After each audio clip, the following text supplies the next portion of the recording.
Hello everyone, in this video we will learn how to clear cell formatting in Excel.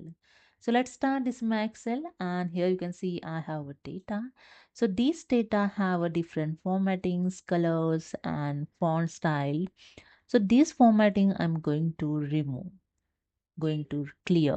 Okay, so let's see. So there is a two way you can remove the formattings in Excel. So I select the all cell here, full all data. First I select the inside the cell. Then I use the shortcut key Control A to select the entire data. Okay. After that, I use the Control C to copy it and select the destination where I want to paste it. Okay. So I select here the one cell, then use the shortcut key Control Alt V. And here the space special dialog box is open.